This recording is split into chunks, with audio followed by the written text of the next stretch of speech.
Assalamualaikum warahmatullahi wabarakatuh. Makan ikan di bawah puun tambah enak pakai sayur sawi.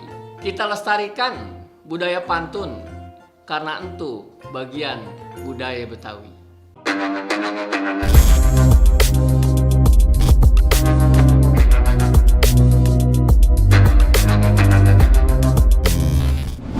Abang Poknya Babe, jumpa lagi kita dalam acara Nyabe Bahasa Betawi. Dan pada episode ini kita akan berbincang membahas tentang pantun Betawi.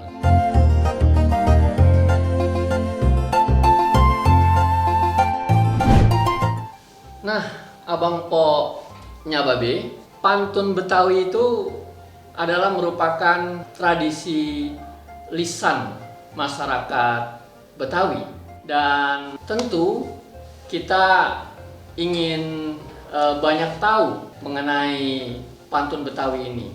Kalau kita lihat ya bahwa pantun Betawi ini memang sudah mulai ya kita saksikan atau dinikmati oleh masyarakat Betawi pada waktu itu sekitar abad 17 dan abad 18. Nah, Bang Po, untuk lebih kita mengenal lagi ya tentang pantun Betawi ini, kita akan temui tokoh yang sering ya berpantun Betawi.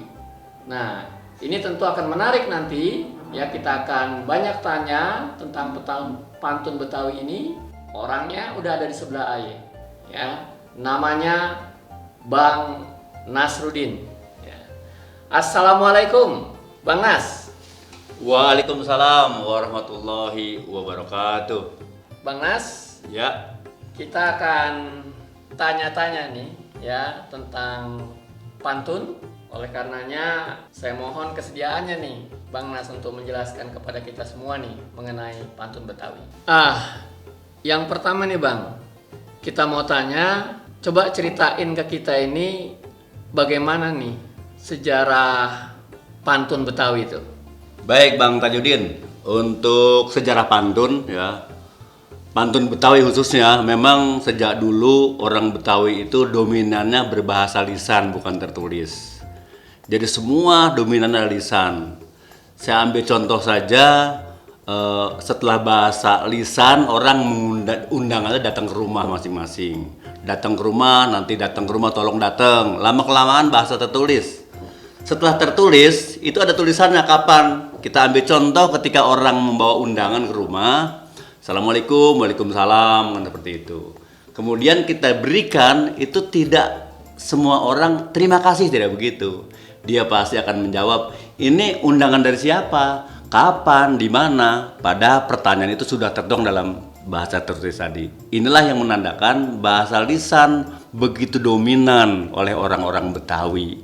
Makanya orang Betawi kalau untuk berbicara banyak ocehannya, obrolannya banyak, tidak pernah berhenti. Itulah kira-kira sejarah bahasa Betawi itu. Jadi lisan sangat dominan. Kemudian diiringi dengan pantun-pantun. Banyak pantun yang diberikan oleh orang-orang Betawi ketika dia datang, menyapa dan sebagainya. Ya, terima kasih Bang Nas. Terus gini Bang, bisa juga dijelasin nih ke kita nih Bang tentang pemaknaan ya pantun Betawi itu Bang. Ya baik Bang Tajudin, ini masalah bagaimana pemaknaan sebuah pantun. Pantun itu memang sangat marak di mana-mana dan digunakan kapan saja, saat lamaran, saat perkawinan dan sebagainya. Satu contoh saya ambil, pantun itu digunakan ketika kita orang besanan, ya. Besanan tidak datang melamar, biasa pantun kan begini, bukan kentang sembarang kentang, ini kentang dari pengasinan, bukan datang sembarang datang bang, saya datang mau bebesanan, biasa seperti itu. Kemudian ada lagi pantun lain misalnya, ini kentang dari pengasinan, pasti enak kalau dimakan, ada apa mau bebesanan, anak kami mau mengadakan lamaran, kira-kira seperti itu. Ya, Bang Nasruddin, terima kasih nih udah banyak tadi kita dicontohkan pantun ya serta pemaknaannya ya. Nah, sekarang Bang Nas bisa nggak kayak jelasin juga ke kita ini ya tentang masalah pantun Betawi ini, yaitu mengenai pada saat-saat apa saja ya dulu itu pantun Betawi itu digunakan gitu. Dan bagaimana juga nih penggunaan pantun Betawi pada masa saat ini gitu. Apakah memang masih tetap digunakan pantun-pantun Betawi ini di zaman sekarang ini? Nah, gimana kira-kira tuh Bang? Ya Bang Tajudin, ada contoh-contoh pantun ya. Pantun itu sifatnya memang spontan. Dulu ketika orang berpantun, setiap peristiwa dia bacakan pantun. Ada masalah bahkan pantun. Satu contoh misalnya, ada anak-anak bocah-bocah udah berisik, orang tua membentak kan nggak enak, dipantunin aja. Misalnya begini, paling enak ikan bersisik, enaknya kalau disaji. Anak-anak jangan berisik. Itu orang tua kita ada yang lagi ngaji. Nah, itu bagian dari pantun, dari spontan sifatnya. Kira-kira begitu Bang Tajudin. Baik, yang tadi saya sampaikan itu pantun yang bersifat spontanitas. Jadi pantun itu yang penting rima akhirnya sama, bunyinya sama, pantunnya sama. Soal suku kata itu tidak diperhatikan, diabaikan itu. Itu pantun lama. Sedangkan pantun modern saat ini itu yang menggunakan pantun bukan hanya kalangan Betawi, baik lokal, regional, sampai ke nasional. Bahkan pidato kenegaraan juga sering memakai pantun-pantun yang digunakan seperti itu. Hanya lebih modern ungkapan kata-katanya. Saya ambil contoh misalnya, tadi saya singgung ada beberapa hal yang disampaikan dalam sebuah pantun. Ketika kita datang ya memberikan nasihat, acara misalnya ada sambutan, resepsi, itu bisa juga yang sifatnya tentu ada maknanya berisi tentang nasihat. Saya ambil contoh misalnya begini pantun. Beli sepeda di toko berkah, warnanya indah merah mereka. Nanda Hamidah akan menikah, semoga kelak hidupnya berkah. Itu kan nasihat. Ada pantun lain misalnya contohnya, lari di halaman berolahraga, minumnya tua pelepas dahaga. Midah dan Lukman sudah berkeluarga, semoga kelak masuk surga. Itu juga maknanya mengandung nasihat. Nah selanjutnya pantun yang lain juga ada. Misalnya ketika kita berceramah, pidato, ada audien peserta berisik.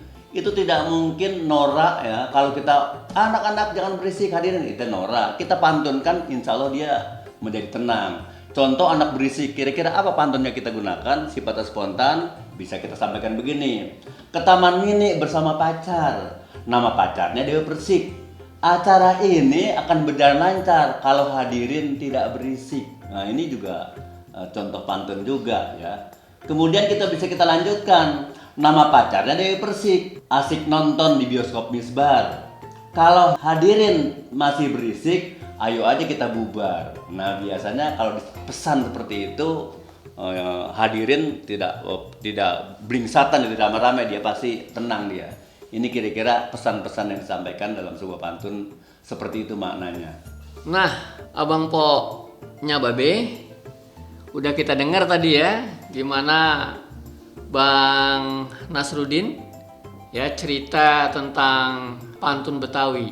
Kalau kita dengerin apa yang disampaikan nama Bang Haji Nasruddin tadi, kita bisa mengambil satu kesimpulan Abang Po, bahwa pantun Betawi itu udah ada sejak dulu ya oleh masyarakat Betawi, dan sampai sekarang pun pantun Betawi itu masih tetap bertahan, bahkan ya sudah merambah bukan hanya kepada hal-hal yang sifatnya tradisional saja ya, tetapi sekarang malah justru pada forum-forum resmi ya pantun Betawi itu sering digunakan.